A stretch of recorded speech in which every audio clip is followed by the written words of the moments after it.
Why do we always have to start like so quietly? No, but like it's eerie when it's quiet, right? Like ghostly almost, right? Mm. Ooh. Well, then maybe that's what we should talk about. That's exactly. See what we did there? Yeah. See that? Yeah. So welcome back to cheesy. Things. Yeah, I know it's terrible, but whatever. Welcome back to Thinksipwrite.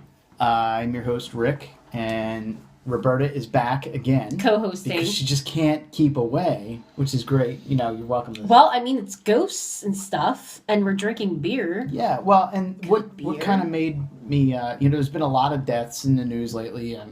Carrie Fisher and her mom, and I was actually at a funeral today. I'm still wearing the black. But I got home and I was thinking, well, the next episode, and this was one of the ones we were going to do a couple weeks ago. But I figured we'd do about ghosts. Mm-hmm. My book Souls for Supper actually got me in the top 25 and top 100 list. That was a really good book. Yeah. It was creepy. You had some creepy stories in there. There was actually a scene in that. Do you remember reading that one and I was just like, ooh? Well, there was the one, you were away. I think you were in New York for an event.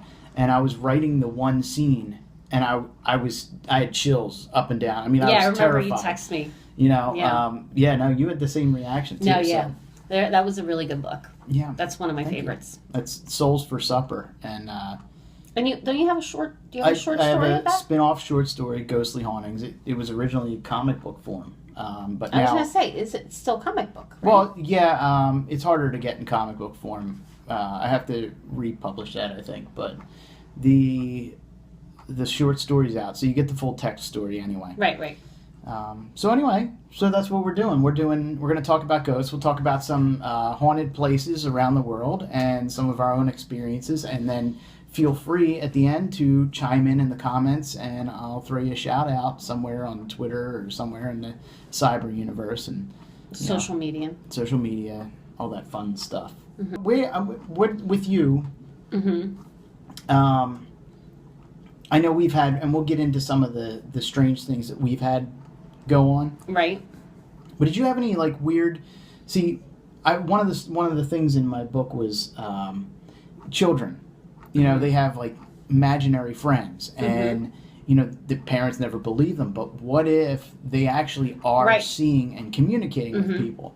And this idea came to me when our daughter had a strange experience. And do you want to tell that story, or do you want me to just tell it real quick? No, you can tell it real quick. Okay, so just real quick, we were... what was his name?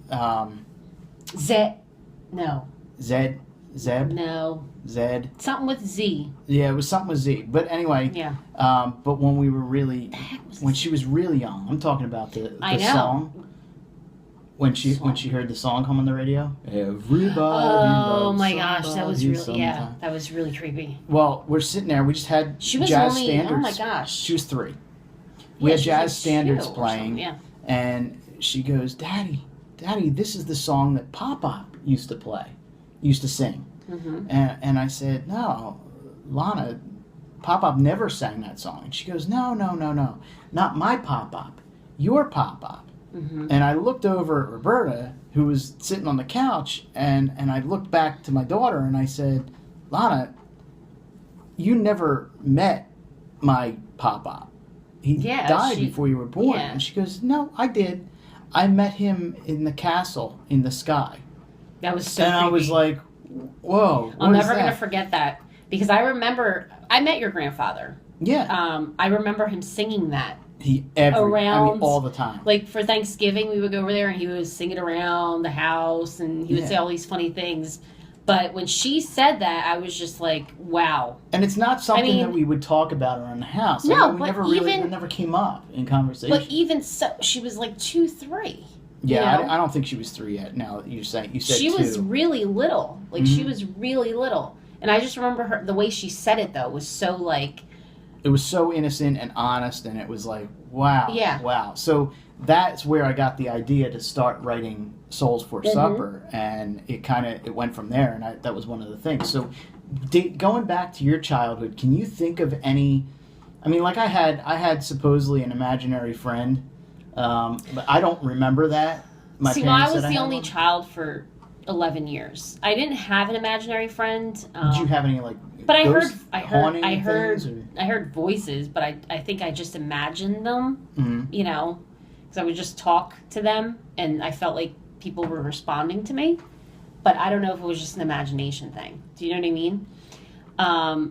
You and like do that now. You just my dad's side of the family, they believe in the gospel of spiritism, which is they believe in the afterlife. You know, some people don't believe in that, and that's perfectly fine. But it is an interesting religion. It's definitely interesting. I read up on a lot of. I went through multiple religions. And that's kind of where where Devil's Dessert came in, because I started researching how different religions believe in the afterlife for this book. And then, of course, I figured the follow-up would be the demon book. But I mean, every religion has its beliefs and whatever, you know. It's really interesting. But it's interesting to believe, like, will we meet these people? Will we see these people again? Or are they done? Like, is that it? Like, you know, I mean, we don't know. Do we really know? No, we don't. But I know in Brazil there's a thing called brincadeira do copo. Bless you. Which is, you fill a cup with water and like you kind of like summon like the spirits and stuff like that.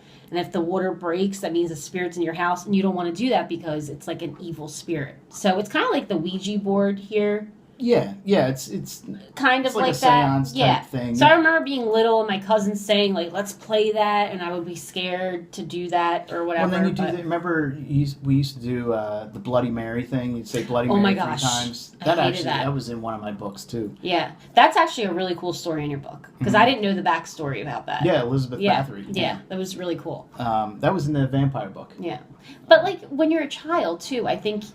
Like reading from different things, you're so susceptible to ghosts. From what I hear from different things that I've researched, is that between the ages of born to by the age of 5, you're very susceptible to seeing and hearing and stuff like that. We don't know if it's a figure of the imagination or because we're so vulnerable at those ages. And then by the time you start getting older, you don't remember those things. There is one thing that I remember, and I was a little over the age of 5. I can't remember exactly when my grandfather passed away. It was early 80s.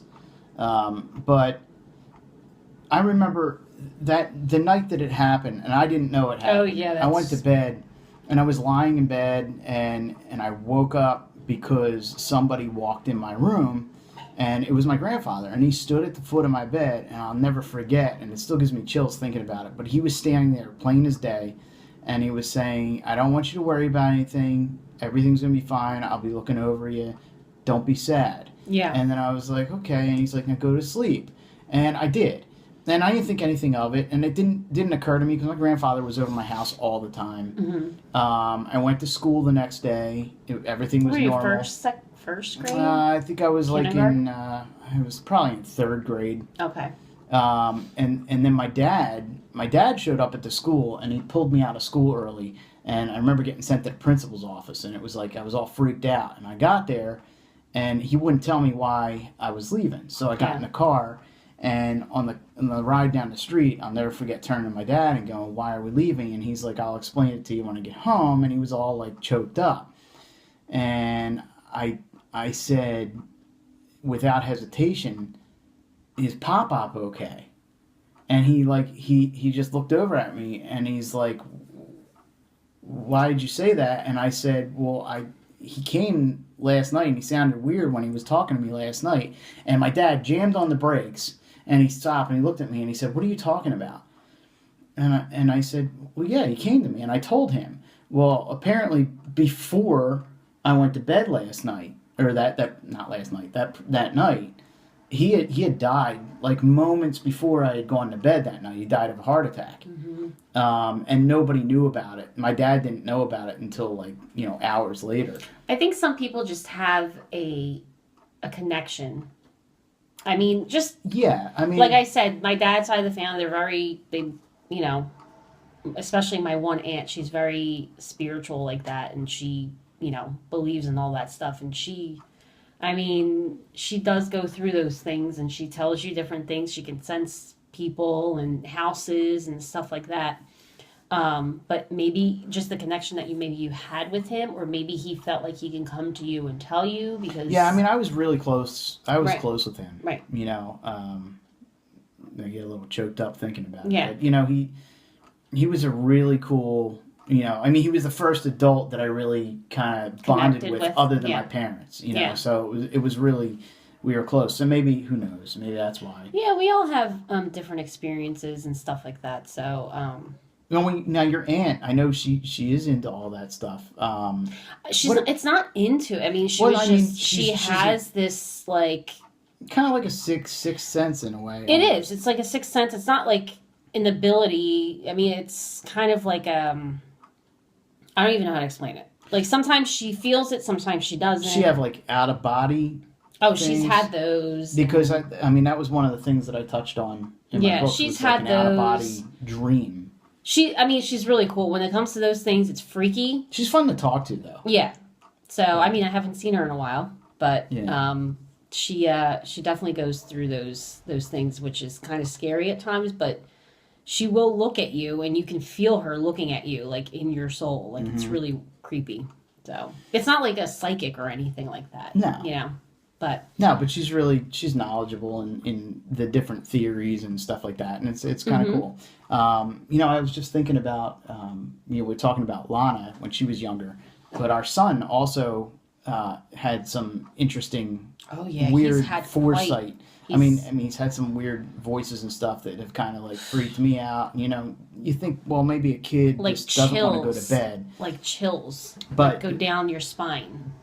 Two Thanksgivings ago, and we always host Thanksgiving, obviously, homemade delish. She's always cooking up some great Thanksgiving stuff. is like my favorite. It's mine too. One of my favorite holidays. We gotta wait another like 310 months for it or something, but 310 months. No. What?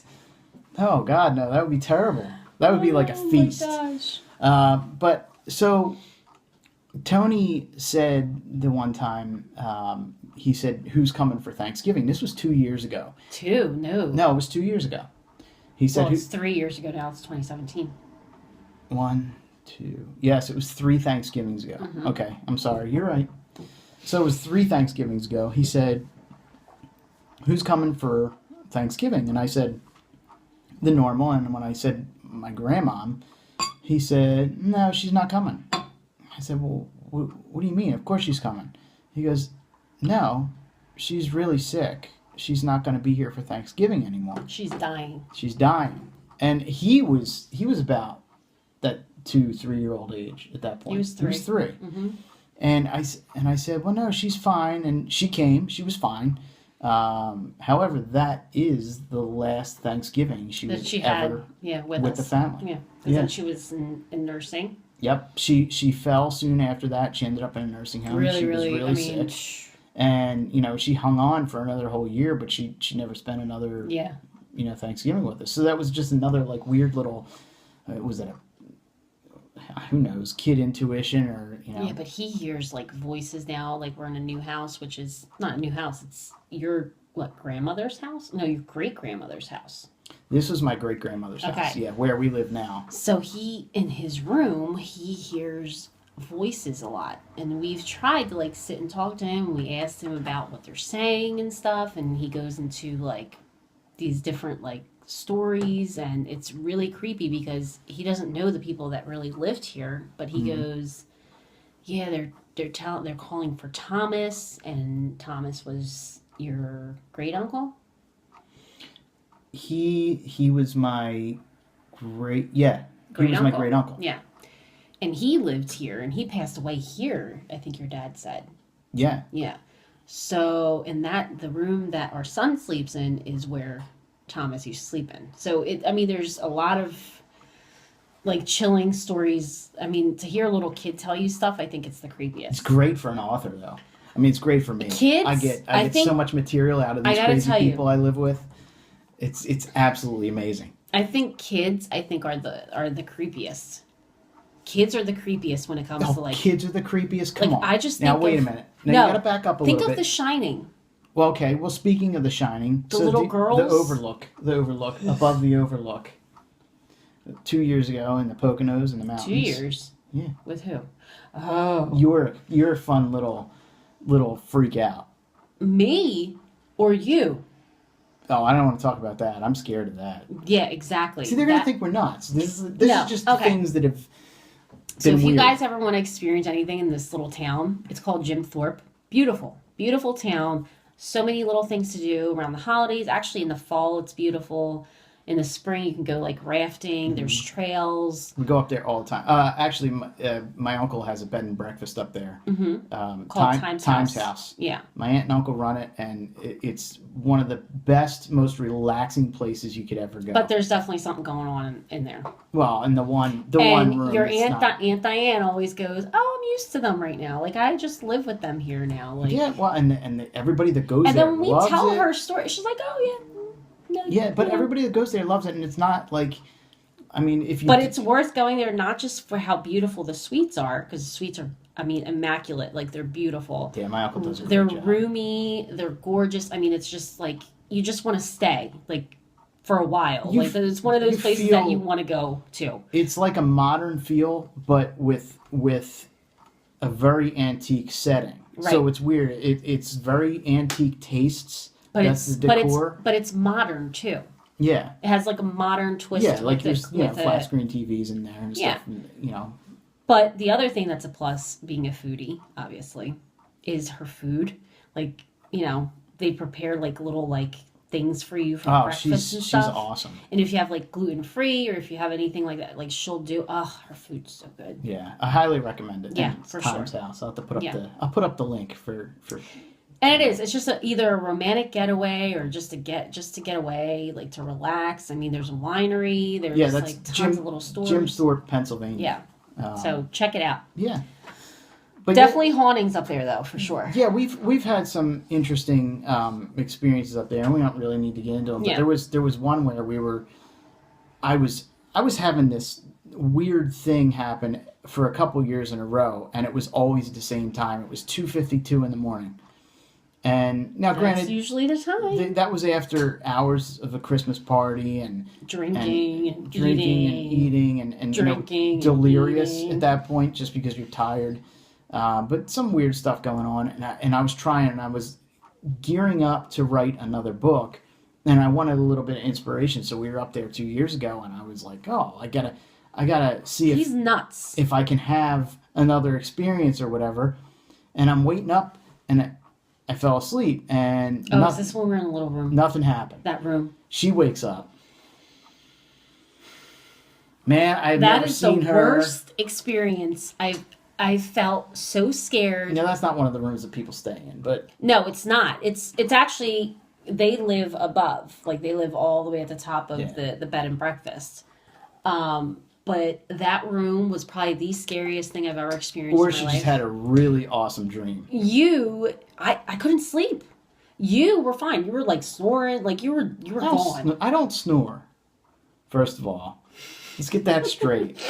You were gone. You were like done. And I was just so scared. Like I've never been that scared before. So I just started praying, but it wouldn't go away. And then I remember waking up the next day and her daughter was like, oh my God, that room, I can't sleep in that room because that room terrifies me. That room, there's something wrong in that room. Yeah. And then Aunt Diane goes, there's nothing wrong in that room. No, there's nothing wrong. I mean, I love that room. That room's really cool. No. But what's right next to the library? I've never experienced anything else other than that one time in the library too. With Lana. With Lana when she was baby. She was 2 months old. Yeah. And she was staring at the wall. And smiling. That would have been that laughing, and it was cold in that corner. Well, that's the same night that I got up and I walked down the steps. And it was like 3 a.m. I'm like, I can't believe people are still awake. They were talking down there, and I get down to the bottom of the steps. I saw shadows. I saw people moving. Saw shadows move across the floor. Now this is like 4 floors up, so it's nothing from the street level that's shining up. And I get down there. There's nobody awake, and I walk down the hall to the bathroom. And there's 2 bathrooms. There's one straight ahead, and there's one to the left. And the one straight ahead and the left had their doors wide open. So I walk in the one to the left, and I do what I needed to do. And I come out, and the other one had its door shut. I actually have chills right now, like literally. Chills. When the other one had its door shut. When I opened the door, there was nobody in there because I was like, well, why is that shut? I know it was just open. There was nobody in there, so I was just kind of like, oh, that's creepy. But that town does. I mean, it has some different things in there. Like I mean, we went to the mansion. The mansion is really there's the other hotel there too that have had experiences in the one room. Mm-hmm. There's the jail. The jail, which has a handprint on the wall. It's you want to talk about really cool places to visit? Yeah. Jim Thorpe, PA. Yeah. I mean, it's just, I can't emphasize how this is not an advertisement. Cool No, it's not. It's really not. No, I just don't want people to think that, but it's not. I mean, this place is awesome. It really is. Yeah, and it's the perfect segue into some of the things that we were talking about haunted places around the world, or places that are supposedly. I can't believe I just said supposedly. That's usually me. I usually say I know. God, are we sharing a brain at this point? But wait, I have something to ask you. Like, if you think about it, if you do research on like most haunted places, like we kind of did, like around the world, a majority of them are like hospitals, asylums, prisons. Like, yeah, there's some houses and stuff like that, but stuff with more activity. Exactly. So it's like it's weird when you look through that, like the torture chambers and like the different things. Like, what was the one thing that we watched? I think it was Mysteries at the Museum. Mysteries at the Museum. If you haven't watched that, that's a really cool. Don Wildman, he's awesome. He gets you into it. He gets you into it. And then it goes to commercial, and you're like, oh my God, I can't wait till it comes back. I went back and forth with him on Twitter a couple times. Yeah. And, he's like, oh, keep up the writing. And I was like, I'll keep up the writing as long as you keep doing what you're doing. We should try to see if we can interview him. That would be really cool. That would be cool. Yeah. For like something like this. Yeah. So what do you have? Like, what are your, like, different things? What different things? I'm talking places around the world. Yeah. I just figured, I don't really have anything. Oh, you don't? No, well, I was researching. What kind of research did you do? Oh, that's why I brought you on board. No, but there's plans. Centralia is one of that. Now I'm talking locally. I didn't go. You do a search for around the world haunted places, and there's tons of them. That's a cherry wheat. That's actually. It's really good. That's actually really. That tastes like a candy. I know. I wasn't expecting it to be that. Sorry, my ADD kicked in. Well, you're in business mode for yourself, so. No, I'm not. Yeah. I'm in business mode. Well, that's part of what you do. You do your but it's food good. Tastings and your beer. That was tastings. really good. That tastes like candy. It is really good. Oh wow. I keep going. Yeah. So, you do a search for places around the world, and I've done a search a million times for research, and it's just you keep finding stuff. So Centralia, PA, though, I've been there, and that's the place that the underground mines caught on fire, and they've been burning for over 100 years. Yes. Actually, if you ever played the game or seen the movie Silent Hill, that was based on that city. And there was actually, we took the train up in Jim Thorpe the one time. And remember we got to the end of the track? No, but that was a different place. That no, I know. But they were saying really cool. There's like a ghost town. Another reason, Jim Thorpe. Like you take the train. Yeah, you take the train, you get to the end, they're like, it's an abandoned town. It's not, you can't even get to. Because the kids actually, when they remember there used to be a bridge that they would cross. So walk across that bridge. And it was like this ridiculous...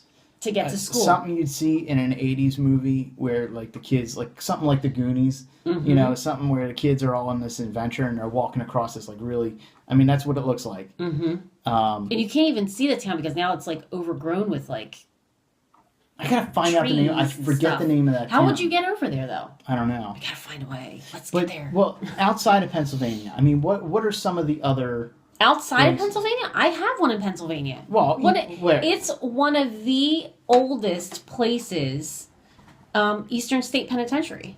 Yeah. It's actually the very first prison with the solitary confinement. Did you know that? And that was also where Al Capone was held. It was built in 1829. So that's one of the oldest places. And until today, a lot of people that work there or go there, they experience different things. I actually, and I haven't been there I honestly can't say I've ever been there. No, I want to go there. But we have to go a guy there. I went to high school with, Brett, you met him at my reunion. Yeah. He's one of the curators or keepers there. Yeah. But people hear things in cell blocks and stuff like that. I think it would be a really cool. We could do like a live thing there. That would be really cool. That would be cool. So what do you have? Do you have anything? No, you don't have anything. Well, I mean, are you cheating? Are you looking at mine? I'm stealing. Why are you looking at mine? Because I have it all in my head anyway. I did hard research for this. It's all in my head. Did you? How hard was it? It wasn't that hard. Was it like 15 minutes? Probably. Yeah, I'm pretty sure. Tower of London. I've known about that. Oh, really? Did you? Well, I've done this research. It was built in 1078. I did not know it was that old. And actually, so this is where I got confused. I really didn't take notes on this, but I really wanted to bring this up. There were two little boys that were twins, I think. They were princes. And now the Hauntings people that are like see the little boys in nightgowns walking through the place. But there was a lot of it was a history of torture in the thing, you know, because I mean, London's got so much history. Oh, I know. With haunted type stuff. But can you imagine? I'm just thinking about the torture. Now, when people go to prison, they get death, the electric chair, right? Well, yeah, that's one of the. But you can get lethal injection. You get lethal injection, and then you're done, right? Back then, it was torture, and I think that's what some people still need.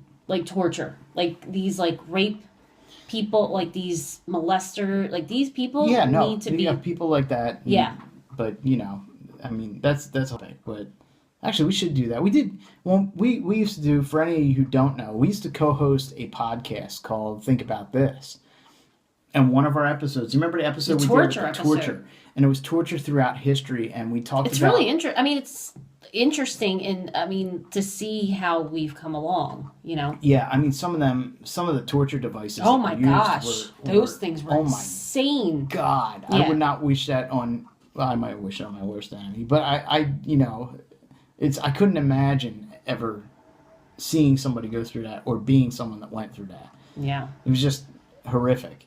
Well, some of these people they were wrongly accused sometimes too. Yeah, there's all this talk on torture, but really co-hosting sometimes is torture.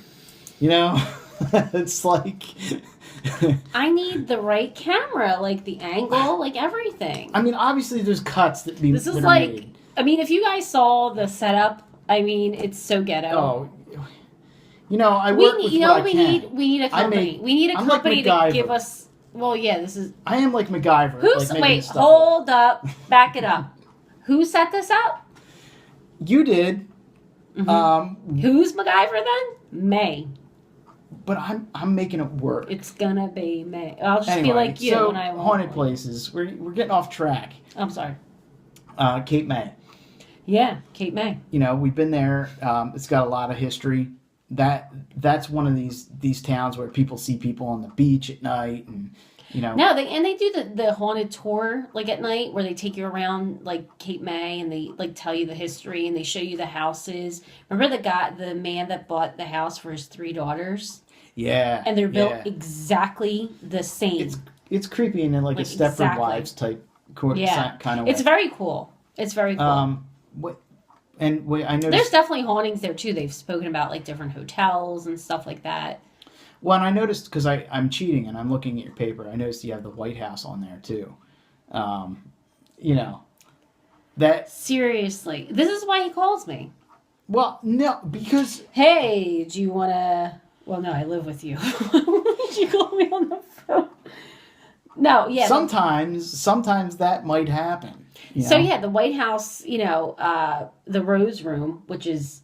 a lot of people talk about that is where they have experienced Abraham Lincoln. And then Andrew Jackson. Andrew Jackson? Yeah, in the White House. In the White House? Yeah, his laughter, his vulgar, demeanor, profanity and swearing. They hear the ghosts doing this. Can you imagine? Really? Yeah. Can you imagine being in the other room and you hear... Lincoln stuff. him like just cursing or laughing, like his laughter. You know what probably is? It's probably one of the guards in there just having fun. They're like drunk late at night. No. And they're sitting on the other side of the room and they're going. There's cameras all over that place right now.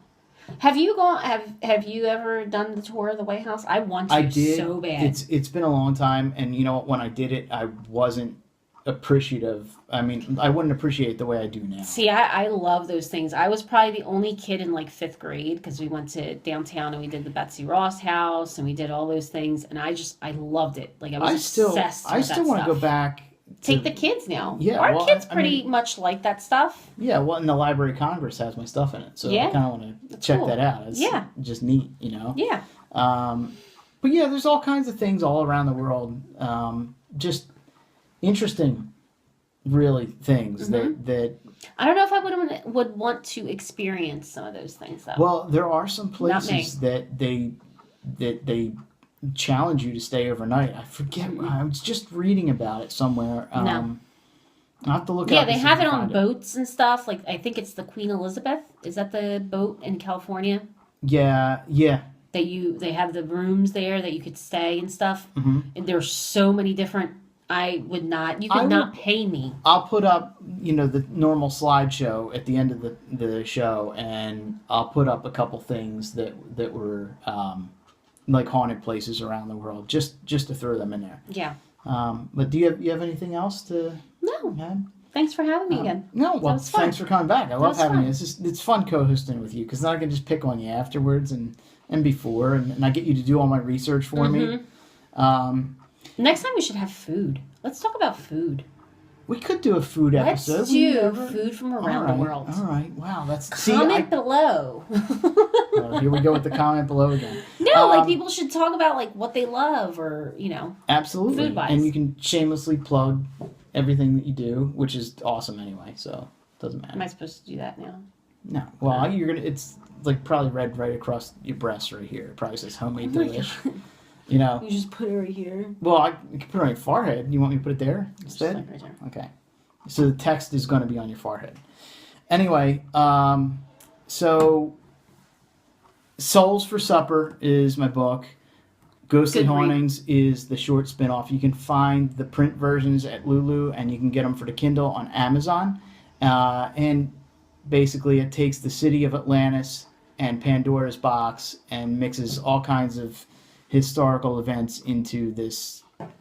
I guess it's an award-winning book because it got me placed, so I'm pretty happy about that. Is that like I pat myself on the back with that? It's like woo. Yeah. Okay. Well, it happens sometimes. So no, I'm proud of it, and you should be. It's awesome. Thank you. So thank you for coming on, and I'll see you in 2 minutes if I turn this off. Okay. Goodbye. Bye. Oh, wait, no, that's not how we sign off. Oh, right. Right. Cheers.